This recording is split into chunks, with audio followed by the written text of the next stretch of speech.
Agenda 2030. Sala do primeiro ano B. Energia limpa e acessível. Meu nome é Adeon Cecílio Pinto. Atualmente eu sou professor da Univasf. Há 11 anos eu estou ministrando aqui disciplinas relacionadas ao curso de Engenharia Elétrica. Sou formado em Engenharia Elétrica, mestre e doutor também em Engenharia Elétrica pela Universidade Federal de Uberlândia. A minha especialidade é fontes alternativas de energia e sistemas elétricos de potência. Primeira pergunta. Quais são as vantagens e desvantagens de possuir um sistema solar? Primeiro, você vai estar usando energia proveniente de uma fonte limpa, que não emite gases causadores do efeito estufa. Então, consequentemente, são vários os benefícios, tanto ambiental quanto social. Tem a questão também que você, com a geração fotovoltaica, você prorroga investimentos em outras fontes, que são fontes mais poluentes. Você evita a queima de combustíveis fósseis.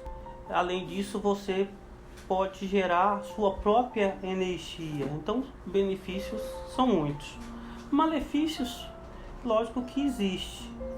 Toda fonte, todo processo de conversão de energia, ele vai trazer algum ônus, né?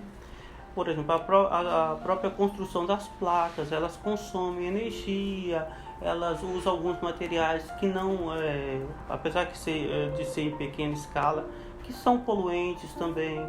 Tem a questão do descarte desses materiais no futuro. Então, toda fonte de energia vai trazer ônus e bônus.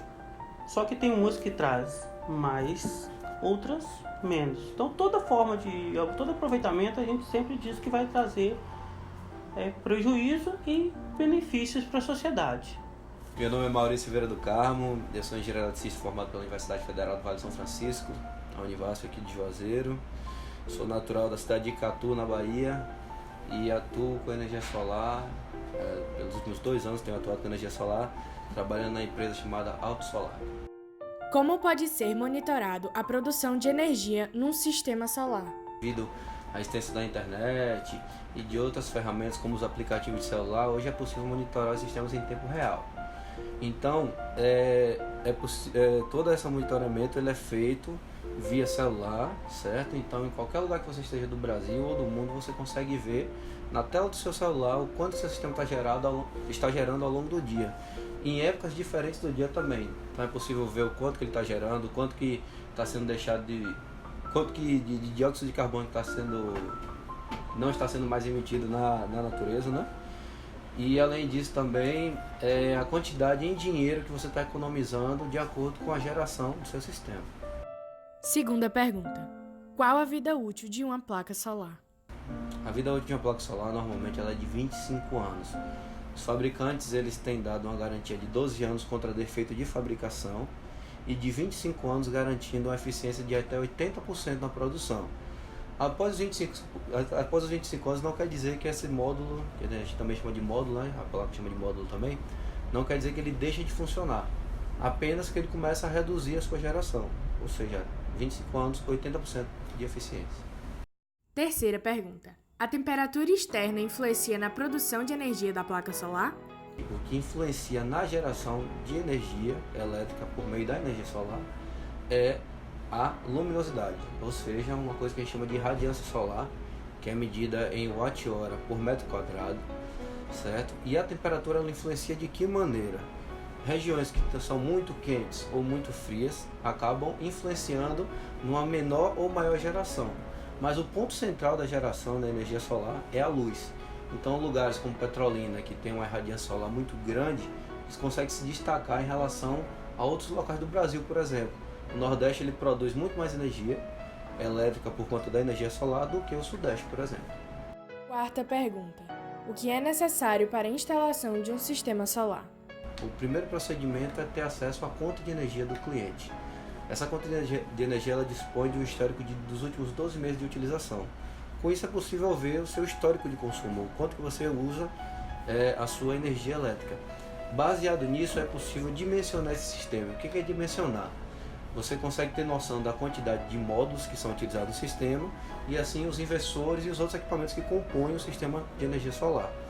Baseado nisso, a gente pode oferecer uma proposta, um orçamento para o cliente, se ele aceita ou não. A gente passa para uma outra fase que é a do pedido de entrada desse sistema junto à concessionária. Meu nome é Rodrigo, eu sou professor da Univasf, sou formado em Engenharia Elétrica. Quinta pergunta. Seu principal ponto para a instalação da placa solar foi a sustentabilidade ou a questão financeira? Inicialmente financeira. Eu estava cansado de pagar a quantia que eu pagava à concessionária. E aí, por conta do boom, eu decidi fazer um investimento para diminuir minha conta de energia. Mas depois aí veio a parte da natureza, da sustentabilidade. Então isso aí é uma energia renovável e não estou gastando recursos naturais. Sexta pergunta. Após a instalação, qual é a diferença da sua conta de energia? Então eu gastava em média R$450 de conta de energia. E agora eu estou gastando R$100, R$120 de energia depois do investimento. Sétima pergunta. Qual o valor do seu investimento para a instalação da placa? Eu gastei por volta de R$19 mil aproximadamente. 6 anos e meio eu terei o retorno completo do investimento.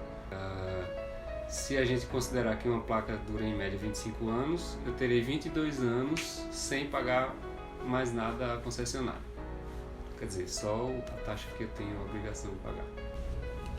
Bom, eu sou o professor Edward Montgomery, sou professor de Introdução à Engenharia Elétrica, assim como de Eletromagnetismo, Automação, Laboratórios de Controle e, às vezes, algumas outras disciplinas de optativas, como projetos de sistemas de controle, de redes de Petri, entre outras.